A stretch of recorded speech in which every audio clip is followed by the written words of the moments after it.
Welcome to the debate. I'm your host Sana Makbool with you at PTV World, bringing you stories from around the world and also within the country, and trying to give you different angles of all the stories that we share in the debate. In today's show, we will be talking about two important stories. The first of which is, of course, the uncalled for and frankly quite ridiculous statement from the Indian Defence Minister, which is also highly irresponsible and provocative. Pakistan, of course, has always responded to such statements by India as a responsible state, and this time as well it has acted responsibly. Of course, this must not be mistaken with the fact that Pakistan cannot defend itself against any untoward action or aggression from India or any other nation. But such hostile comments coming from the Indian Defence Minister and of course the Indian side over the years are cumbersome, and they are problematic in terms of how India continues to live in a world which has no relation to reality, and it continues to give such statements again and again and talks about how it's going to be quite simple to defeat Pakistan. Of course, this has been rejected by Pakistan. We've seen that it has also acted like that back in 2019, which should be lesson enough for India. We'll talk further in detail regarding this, and we will be joined by a respected expert online with us as well, along with our two analysts in the studio. The second segment of the show is going to be, of course, the Taliban government. We've talked about the Taliban regime in Afghanistan in a couple of shows, and we've debated over the issues of inclusivity, of course, the Taliban fulfilling their commitments to the international community, and of course the international community's response with regards to the evolving situation. We know there is a humanitarian crisis which is on the horizon. We know that the country is also facing a potential economic collapse, and this is a hugely problematic situation for the people of Afghanistan, and the international community needs to respond quickly and with a sense of urgency. We'll see and analyze the different countries' stance on this, particularly with regards to the United States, the European countries, what they seem to be planning for in terms of moving forward with Afghanistan, and how the world needs to react in terms of formally recognizing the Taliban government, or whether or not that in effect would be something that is going to be of value, considering the fact that many nations around the world are interacting with the Taliban regime as the official government. For this, we will also be joined by two respected guests in the studio. We have our two analysts, and then we'll be joined by two experts online as well. Farooq, I'd like to start with you. Considering the fact that we've seen India continuing to talk about how it's going to be very simple and very easy to defeat Pakistan or to wipe Pakistan off the face of the earth. They've also talked about the fact that any surgical strike effort may be done across the border with regards to Pakistan. We've seen such steps or such statements coming out from the Indian side for quite a while now, and despite what happened in 2019, these statements continue to come in. Is this just something that has become the norm now for the Indian side to just say these statements and understand that they can just say this and get away with it, because at the end of the day it won't really matter unless they actually do something? Right, that is a very good question, and let me be honest. Earlier in your introduction you were saying that India lives in a reality of its own, and I totally agree with that, because we have seen that one of these days Indian President has awarded Commander Abhinandan, the guy who Pakistan actually shot down, that person being commendation and award. And why would that be? They still believe that they managed to down actually an F-16. The entire world, even the companies that have been making F-16 have been telling them that it is not true. But they actually choose to live in their own delusional bubble. And that is going on. And then you have to understand the character of Indian polity and then BJP's also. On one side, when you talk about Indian polity, Barack Hussain Obama writes in his book that against Pakistan, India's jingoism is such that they all of a sudden become a one nation. So it is essentially nationalism driven by hate of another, that is Pakistan. And now with every passing day, of the minorities in India as well. That is one aspect. And then you have to realize what is going on with BJP. BJP believes in shock and awe doctrine. It has been doing it inside the country by actually bulldozing demolishing Babri and umpteen other similar things. If they don't do something shocking, they cannot justify themselves. So there, at this moment, their trajectory is such that if they cannot physically do anything, they do it to the locals, that is Indians, but they don't do it to Pakistan, but they have to keep on talking about it so that they can actually play to their gallery, and it never stops. Right. I'd also like to talk about how such statements coming in from the Indian side are perhaps more for the Indian public than for Pakistan. Before I come to you, Faisal, let me also welcome our respected guest in the show, who is the former ambassador, Dr. Jameel Khan. Thank you for joining us on the debate. Thank you for having me. Right. Faisal, before I move on with Dr. Jameel, considering the fact that, of course, these statements have been coming out for a while now, does this mean that they don't deserve any hate from Pakistan? Perhaps their targeted audience is the Indian public. Really, they just want to put forward their fascist agenda and talk about such things and gain that sort of momentum that they've been trying to gain for a while now. And they're not really aimed for Pakistan. Sana, very first thing I would like to highlight here, as Farooq has earlier mentioned, that whoever, he mentioned about the Abhinandan, I just wanted to say that it is becoming a precedent from the Indian side that whoever gets a bloody nose from Pakistan, he gets a Veer Chakra from India. Yeah. So that's what is happening, and how I see it very differently. Right now, we are seeing an embarrassed India. We are seeing an embarrassed Indian government, and their Raksha Mantri, their defense minister, it's not the first time he has been, claiming such things in past as well. We need to understand that in recent past, India has been portraying as a hegemonic state towards the other smaller states of the region. Their neighbors, they were obviously taken as India being very hegemonic towards them. We saw that they conducted few raids in Myanmar. They did with the smaller nations like Nepal, Bhutan. Everyone is facing them. But when they came towards Pakistan, of course, they got a bloody nose from Pakistan. And this is what is hurting them, because they are 5 times bigger than Pakistan, and obviously they have larger number of planes, larger number of troops, everything. But when it comes to fighting, of course Pakistan gives them a bloody nose. And same is the case with Chinese. Of course, right now they are talking against Pakistan as well as against China. The only reason behind it is that these two countries, they are the ones who are giving the befitting reply to the Indians. A fact I want to highlight here, we need to go back to a speech made by Rajnath Singh back in 2020, 15th of September. He made this speech in Lok Sabha, and what did he say? He actually said to everyone, he accepted that 38,000 square kilometers of Ladakh, China is already occupying it, and China is claiming 90,000 square kilometers of Arunachal Pradesh. This is the key problem.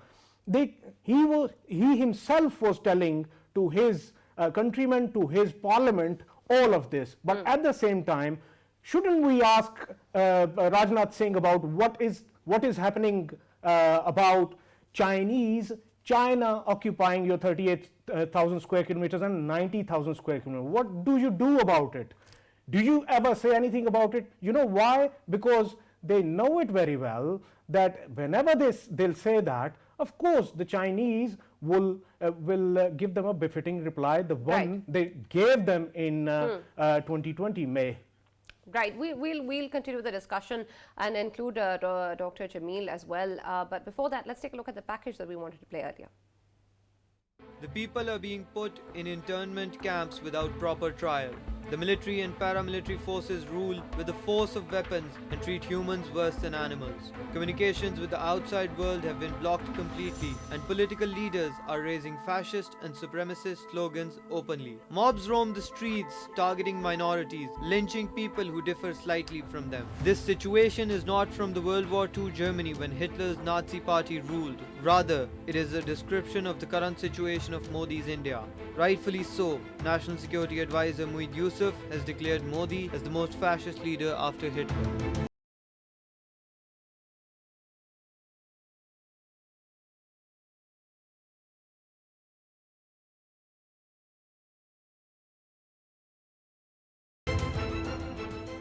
The people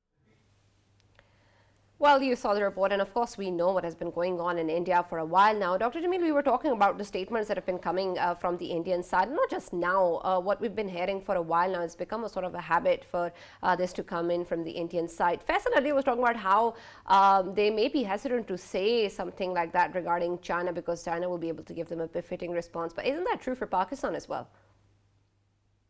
That's right. In fact, if we look into the evil designs of India, they not only have that design to the neighbors of India for enhancing its hegemonic design in the entire region, but they also have this evil design, and they are just perpetrating that.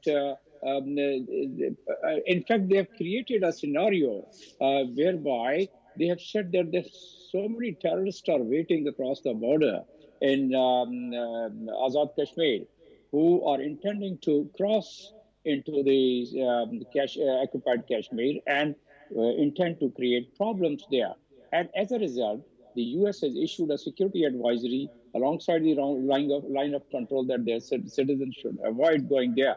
So besides that, they've been always trying to create an environment and at least design a propaganda in which they are trying to convey to the world in Kashmir, it's the terrorism, not the freedom movement. And that is also due to the intrusion from across the border. So if we have these 2 points in our mind, now this threat is a sequence of those evil designs just to divert the attention of the world from the atrocities of Kashmir, from the human rights violation of occupied Kashmir. Now, the threat by itself, it's against the UN Charter, against the international law. And UN Charter Article 4, it's very clearly stipulated that all members shall refrain from the threat or use of force against the territorial integrity and the political independence of any other state. And imagine there are four very recent, last about 2 weeks' time, four very recent threats. If we counted, there would be more than a dozen in the last 2 years. But very recent threat on the 1st of November, the UP Chief Minister Yogi warns that airstrikes would be conducted against Taliban. Immediately on the 12th of November, General Biden, their defense chief, he is issuing the threat to China, indicating that China is the biggest security threat to Pakistan, followed by two threats to Pakistan itself. One, what you are mentioning. The other one is Home Minister Amit Shah had also issued stern warning to Pakistan on the same basis. And then, obviously, 20th, this Rajnath Singh, the defense minister, has issued the threat. So all these are in a sequential manner to divert the attention of the world, which is the human rights violation. And the human rights violation of the kind which the world had never witnessed in its history. Thousands of people getting killed, and there's so many international laws already violated. Right, We haven't discussed. I was just coming to that. The fact that we keep, of course, talking about this, that a lot of these actions are because of the fact that India wants to divert the world's attention. Farooq, help me understand something. When we say this, there is an understanding that perhaps the attention is on the human rights violations and we need to divert the attention from there. I feel as if India doesn't really need to divert the attention, considering no one's really looking at that, or even if they are, it's not a matter of concern enough for them to do something about it. So why is there a need to divert attention? Right. I think it is quite clear. It is the very reason why Amnesty International cannot function in India. Human Rights Watch cannot function in India. In India, at this moment, the space for dissent for minorities has totally vanished. And that is not me saying it. Everybody who actually once belonged to the civil society keep on saying it. And you can see the people who accused Narendra Modi of his involvement in 2000 riots in Gujarat, one by one, either they have been captured by the state or they have disappeared. And that continues, right? Then minorities also, the way they are treated is astounding. And the fact that such a big bungling can go on in front of everyone, it seems that they are the biggest illusion artists, and that they can destroy 200 million people, 300 million people without any, without holding any breath, and yet the world will not notice it. That is a given. But you'll have to understand how Indian state and society are changing. Most of the, majority of the people today who are voting are the people who were born either on either in 2000 or afterwards. They don't know what happened in Gujarat. They couldn't care less. They have been conditioned like Pavlov, where you are actually told that through these channels that this is good and this is bad. What happens then? One day their leader decides that they have to make a statement. The next day or the same evening, the entire media setup, which has been captured, they manufacture news or visuals or opinion that way. Within few weeks, their Bollywood actually starts creating some kind of movie or drama, and they start actually justifying it. They don't need evidence. This is the hub or birth of post-truth society in the world. India is the place where they are marketing illusion as reality. And let me tell you, it can't happen that easily. I mean, a country had a prime minister who made India, like Manmohan Singh, a PhD in economics, and he revolutionized the country. And that country trades in that man for whom? Narendra Modi, whose degree is said to be in entire political science. I don't know which degree is that, but they claim, and it must be a fake degree. Right. Dr. Jameel, considering the fact that we understand that India already suffered a blow back in 2019, and so it will be, even if it does consider it, quite hesitant not to afford that sort of a defeat again from Pakistan. But considering that even if this is just rhetoric, coming from the Indian side and again, and Pakistan acting like a responsible state, of course, calls out on these statements. But is that what is the way that we see in the coming years or in the near future, that this is what is going to keep on happening, and then this has become the natural response from the Pakistani side to just condemn something or call out on it and not really have a consequence for India? Well, Pakistan has made it very clear that in case of any hostility, Pakistan has the capability and competence to really respond to it the way they have responded it in 2019. So, and the world has also seen it, as you very clearly quoted about it. No, but besides that, India is also trying to build a scenario whereby every time they are building the scenario, trying to lament Pakistan, that Pakistan is in preparation to do the intrusion and to create the problems in the occupied Kashmir. So that's basically, they've been doing it all along. But they've been, I must say that they've been successful. Their own People's International Foundation, their report published on 2nd of December 2009, it says about 3,000 unmarked bodies in a mass grave was found of Kashmiris who were disappeared from time to time last decade. So it's their own. And then 2 different commission reports, which was published in last about 2.5 years. And those commission reports were further reflected in September presentation, where the foreign minister has made presentation in front of the press and indicating and asking about the six points to and putting 6 demands to the world community.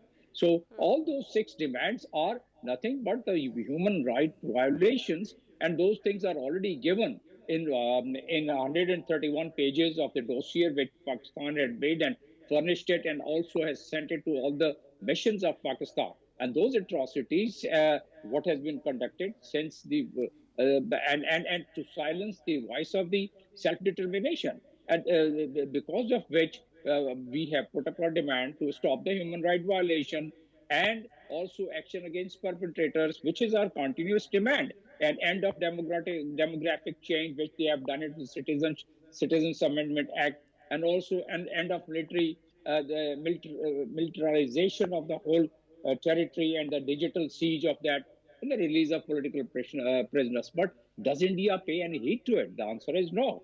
And in that case, we have sent it to all our missions, and our missions, I'm sure, must be working, but probably they have to really gear up more to really build up those bottoms of pressure in those respective countries, so that the governments and the states, head of states of those countries, they are also shaken, their minds and their consciences are shaken, and then they would probably have some kind of a realization of raising this point at the international forum like United Nations. But otherwise, India, if left like this, then the Kashmiris people would keep suffering with that atrocity.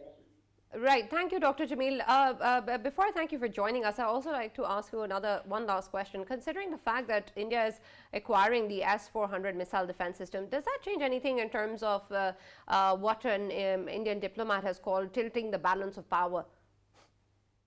No, well, tilting of the balance of power, I don't think it would make much difference, because America has pinned so much of hopes on India, and the last 3 defense cooperation agreement of the U.S. with India, it itself demonstrates that the United States is really having India as a counterweight against China, and they cannot risk to affect their relations, bilateral relations, just because of S-400. So it might as well bring some kind of a initial hiccup, but it's not going to make much difference so far as the long-term relations and the strategic relation of India and US is concerned. And therefore, India would keep capitalizing on the relations and on the strength of the US and its allies, maybe in terms of trade and commerce, maybe their military relations, maybe their alliance, including the AUKUS and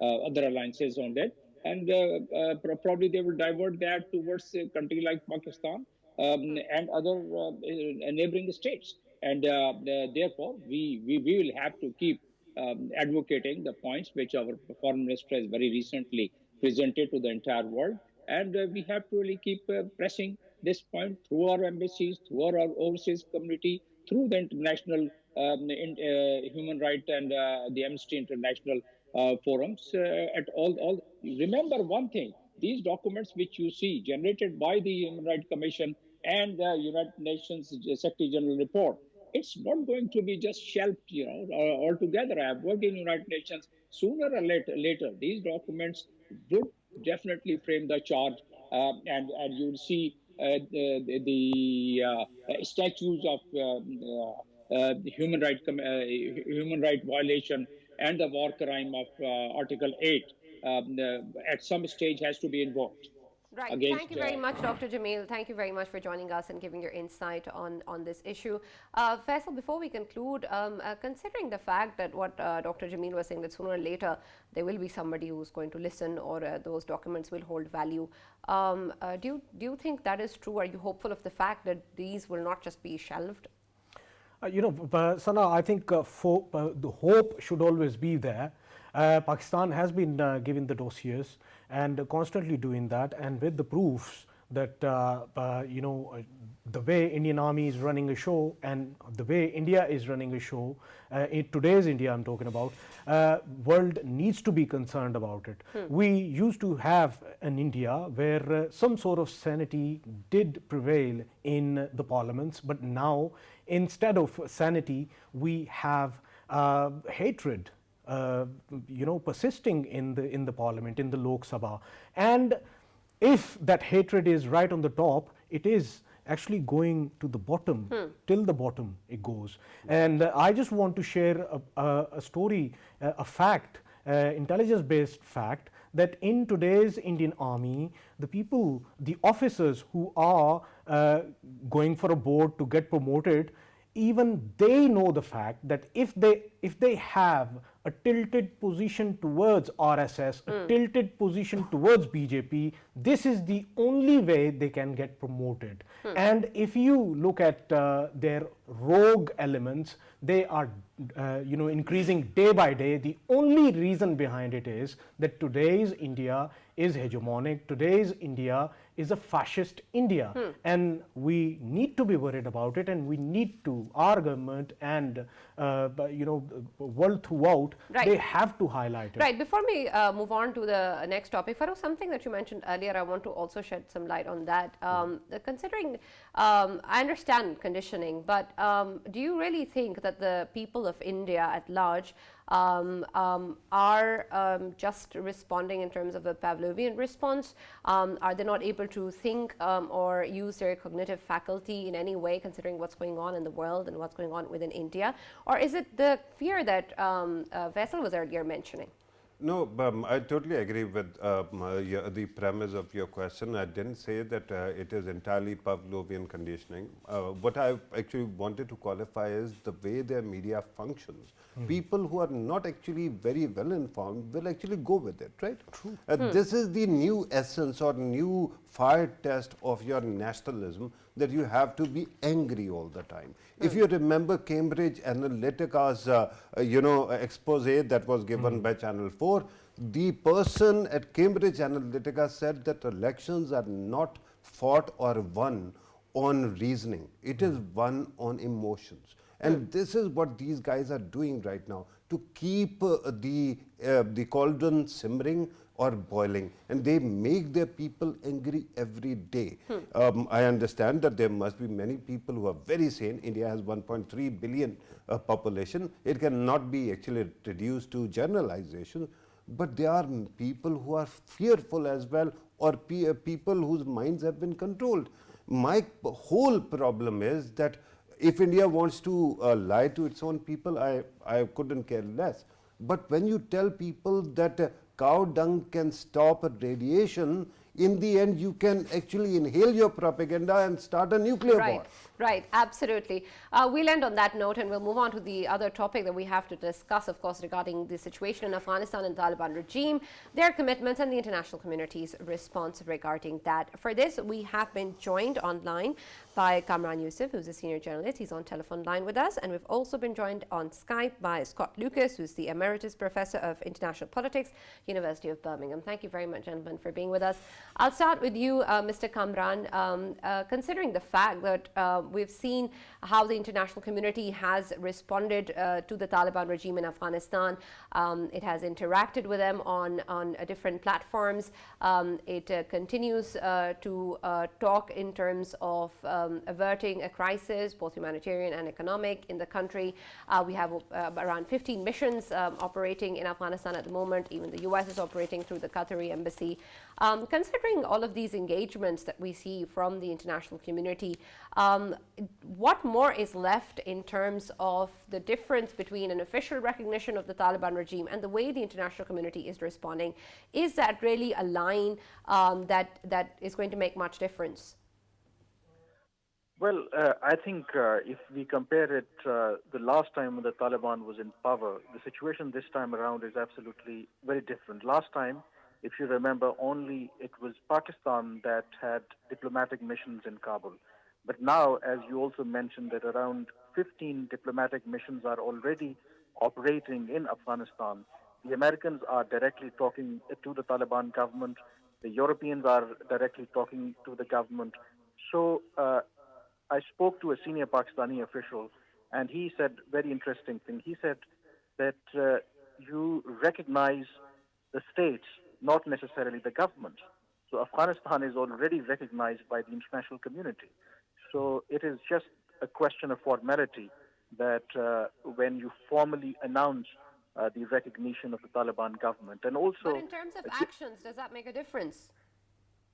I think in terms of actions, I think it makes a difference. Of course, that when you formally announce or recognize the government, then, of course, for example, the first thing that will happen, as the U.S. has frozen $9.5 billion foreign assets or Afghan Central Bank's foreign assets, that would be, of course, the U.S. would then unfreeze. At the moment, of course, that they are using it as a leverage.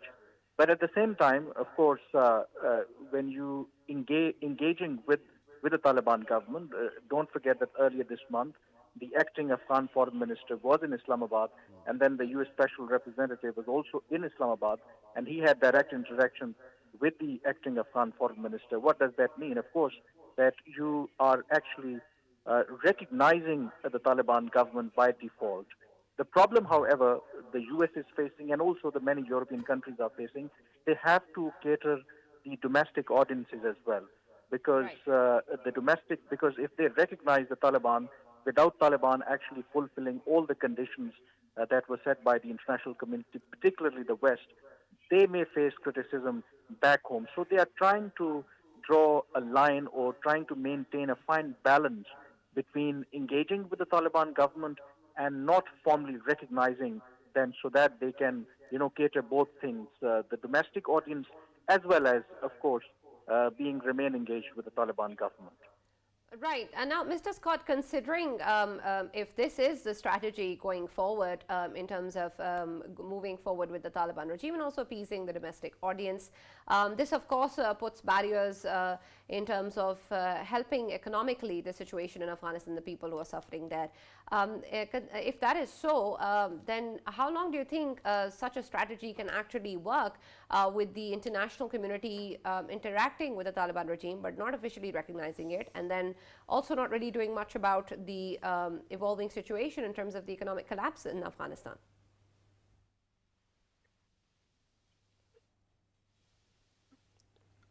You'll have to unmute your mic, sir. Please go ahead. While We can hear you. Yeah. I have to slightly disagree with, or take a different perspective, because there is a big difference between engagement with the Taliban and the diplomatic recognition of the Taliban. Why are countries engaging with the Taliban? Well, for one reason, important reason, it is to arrange humanitarian assistance. The World Food Program of the UN has been allowed to continue operations. NGOs have been allowed to continue. Governments, including Pakistan, are very keen that that proceeds. But secondly, there is an attempt to keep some distance between the Taliban and their political rivals, Islamic State, Kandahar, especially for the United States, whose mission is now defined as counterterrorism. And that's another reason to engage with the Taliban. But there are two big reasons why we are away from diplomatic recognition that are separate from the humanitarian issue. The first is that countries are proceeding very cautiously until they see stability, and that includes Pakistan, which, just as in September, has said, we are not going to recognize the Taliban unless we do so as part of a regional initiative, which includes, for example, China. And secondly, I think the key issue right now is that the Taliban are divided. This is not a unified government that has consolidated power. There is a big rivalry between the faction led by the Haqqani network, which generally is closer to Pakistan, and the Baradar faction, which generally is closer to Iran. So in other words, countries are looking at this and saying, do we really have a Taliban government which a year from now will not be engaged in its own internal battles with itself, where it can run the economy, where it can run the country, apart from other issues that do concern some countries, such as that of human rights? Right. So does this mean that the U.S., there is a possibility that the U.S. can unfreeze the assets before an official formal recognition, or do you think that they're going to see other ways of assisting the Taliban regime in Afghanistan financially? Well, again, I think there's two steps to consider here that's important. The first is that on the humanitarian issue, you can take funds and put them into Afghanistan without necessarily going through the Taliban. For example, a lot of the funding in Afghanistan goes through the UN. But of course, you need the Taliban not to try to block those efforts, not to stand in the way. So there's some engagement on that level. But if you're talking about releasing the 9.5 billion so that Afghanistan can rebuild a functioning financial system, a functioning banking system, a functioning economy, once again, other countries, not just the United States, are going to look at Afghanistan and say, does it have an effective finance ministry? Does it have an effective economic ministry? In other words, it was one thing for the Taliban to be able to rule in villages, to provide for local economies. It's far different from looking at the Taliban and saying, have they got the entire economy of Afghanistan under their control if we release these funds? Right. So, Mr. Kamran, considering the fact that there may be a hesitancy by the international community as to where the money is going to go or how it's going to be taken care of and whether or not it's actually going to help alleviate the suffering of the people of Afghanistan, do you think this is a concern that is shared by European countries as well, because they seem to be having a more pragmatic approach? Yes, I think when you talk about the European countries, particularly the Western countries, compared to the U.S., they have a different approach. They are taking a more pragmatic approach. And this is what I spoke to Pakistani officials here, because they want to remain engaged in a more pragmatic way. And we saw, even last week when the German and the Netherlands special envoys were there in Kabul, and they promised providing salaries to the health and the education sector of Afghanistan. So they are more concerned about economic collapse in Afghanistan than actually the U.S. Because the U.S. apparently has narrow agenda in Afghanistan now after their exit. They only wanted that Afghan territory is not again used by Al-Qaeda or any other terrorist groups that threaten their interest.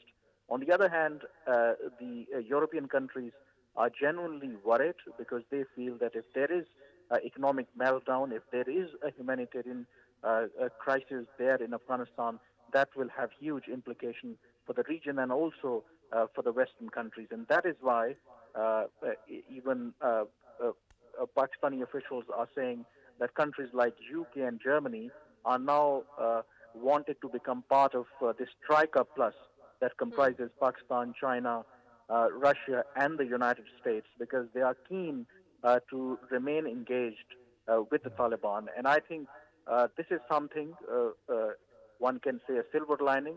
If the European countries like Germany and the UK and others really come in and have more pragmatic approach, that can, I think, prevent a complete economic collapse. So there is some Farooq here, let me ask you a follow-up question, because you have shared with us the estimation or assessment of senior officials in Pakistan that they are eventually, the world is eventually going to recognize Afghan Taliban. The question at this moment is, given that we are so close to Afghanistan physically, and there are concerns about economic instability, as you have pointed out, what if this doesn't happen? Do we have a plan B, plan C? What are the alternatives? What does Kabul have as plan B or plan C? Do we have any assessment of all that? I think this is the major worry. Even today, Prime Minister Imran Khan chaired a meeting of Inter-Ministerial Coordination Committee on Afghanistan, and one statement was very clear that Pakistan is not going to abandon Afghanistan. As far as Plan B is concerned, I think Pakistan's biggest bet at the moment is, for example, if the U.S. Doesn't come to rescue or doesn't help in the rehabilitation and the reconstruction efforts in Afghanistan, Pakistan's biggest bet at the moment is that other regional players like China, Russia, they will come in and play a role and will not let Afghanistan, collapse and return to another phase of civil war. I think this is the plan B that Pakistan is really looking at. And other than that, I don't think so that Pakistan alone can really manage the mess in Afghanistan. Whatever Pakistan is doing at the moment, whatever is possible, Pakistan is doing at the moment. And I think Pakistan has certain limitations. They need help, ideally from all international players, particularly from the United States and the European countries. But if they are not willing, then I think Pakistan is hoping that China and Russia will take the lead and help Afghanistan in this critical juncture. Right. Sana, I have a ahead. question. I have a question from Professor Lucas.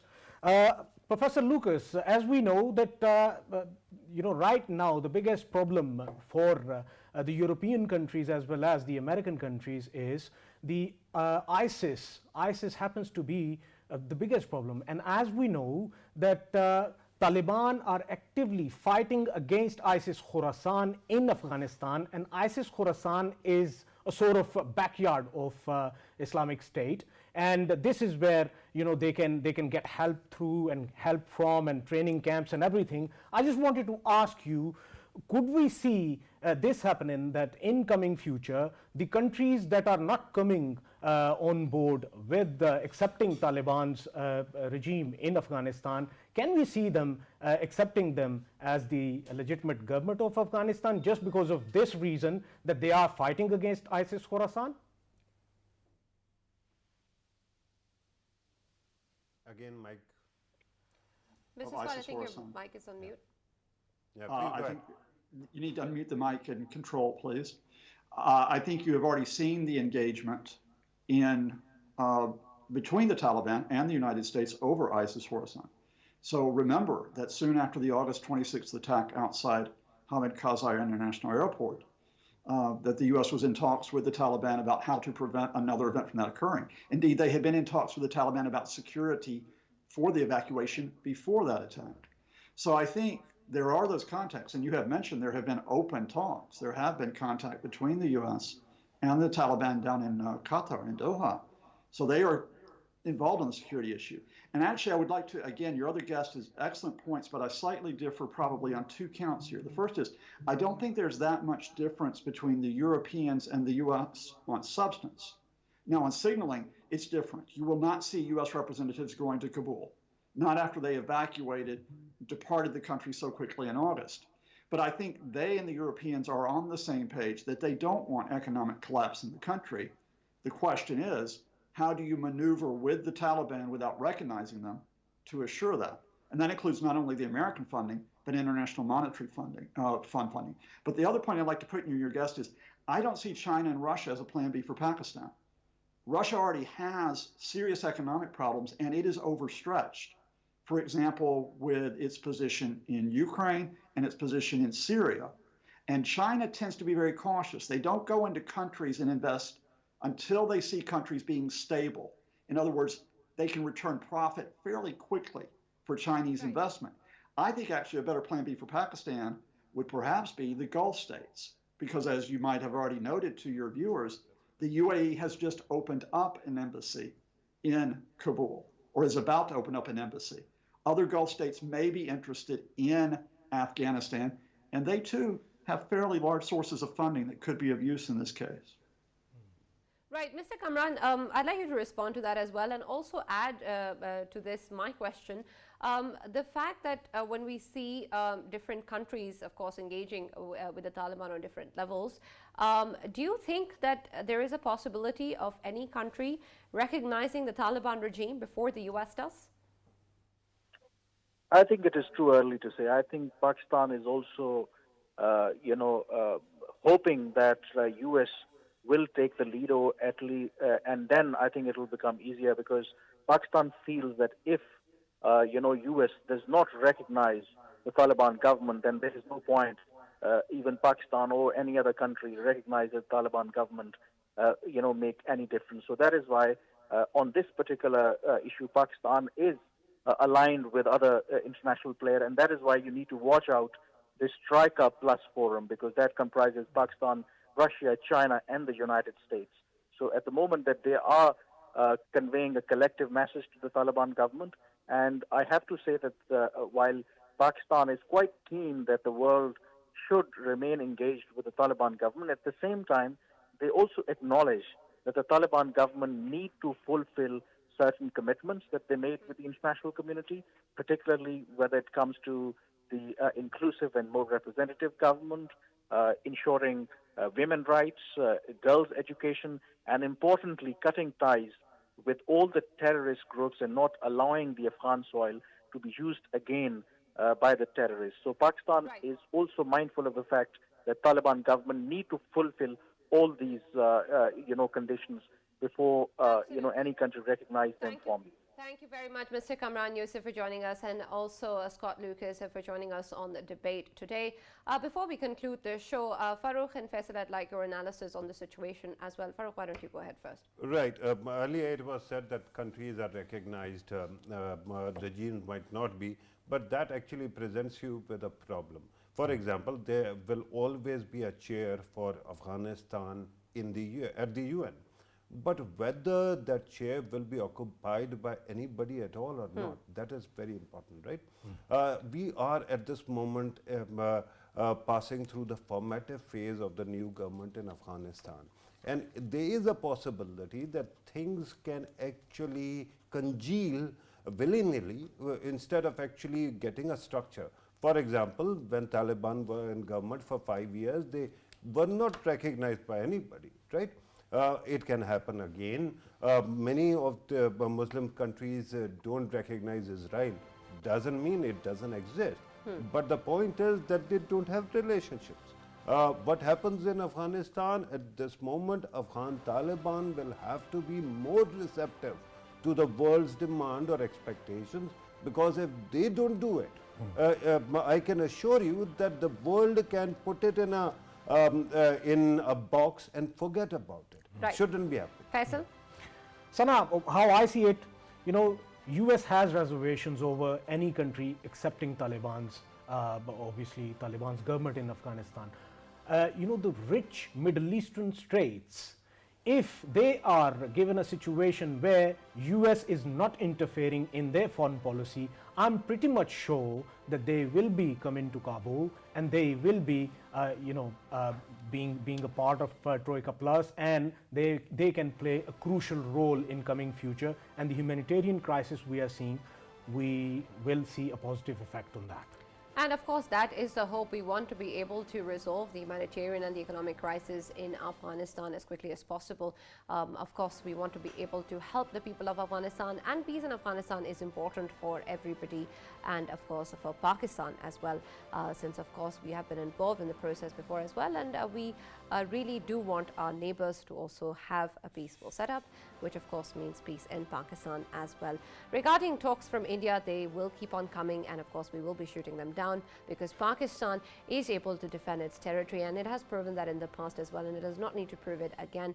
Any untoward aggression is going to be met with a befitting response, and we cannot state that enough. Thank you very much for watching the debate.